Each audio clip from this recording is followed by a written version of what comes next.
വീടി പൊളിച്ച്. എനിക്കൊന്നും പറയാനില്ല, നിങ്ങൾ ഇത് കാണുക കേട്ടോ. രോമാഞ്ചം വരുന്നുണ്ട് ഇതൊക്കെ കേട്ടപ്പോ. കോൺഗ്രസിന് ഭയങ്കര മുഖ്യമന്ത്രി തർക്കമാണ്, കോൺഗ്രസിന് ഭയങ്കര പ്രശ്നമാണ്. സാർ ഞങ്ങൾ ഗവൺമെന്റ് ആയിട്ട് പോവാണ്, അതൊക്കെ ഉണ്ടാവും. ജനാധിപത്യ പാർട്ടികളിൽ അതൊക്കെ ഉണ്ടാവും. അർഹതപ്പെട്ട ഇഷ്ടംപോലെ ആളുകൾ ഇതിനകത്തുണ്ട്, എന്നേക്കാൾ അർഹതയുള്ള ആളുകളുണ്ട്. ഞാനായെന്ന് മാത്രമേ മനസ്സിലായില്ല. അതൊക്കെ നടക്കും. ജനാധിപത്യ പാർട്ടി, നിങ്ങളുടെ പാർട്ടിയിൽ CPM-ൽ എല്ലാം ശാന്തമാണല്ലോ അല്ലേ?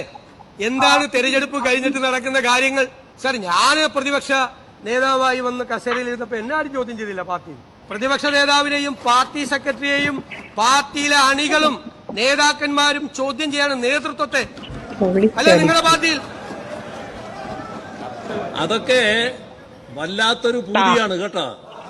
ഇവിടെ ഇപ്പൊ CPM തകരാൻ പോകുന്നേന്ന് വിചാരിച്ച് നിങ്ങൾ വല്ലാതെ യോഹിച്ച് നിൽക്കണ്ട കേട്ടോ. നല്ലത് കൊടുത്തു. CPM-ൽ എല്ലാം നന്നായി നടക്കുന്നുവെങ്കിൽ ഞങ്ങൾക്ക് ഭയങ്കര സന്തോഷം.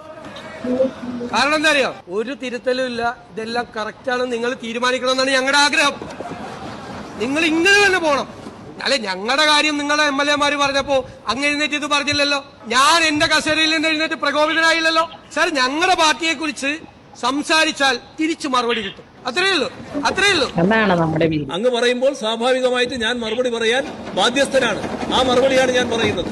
എന്റെ പാർട്ടിയെ കുറിച്ചാണ് പറഞ്ഞത്. എന്റെ പാർട്ടിയെ കുറിച്ചും എന്റെ മുന്നണിയെ കുറിച്ചും പറഞ്ഞാൽ ഞാൻ തിരിച്ചു പറയും.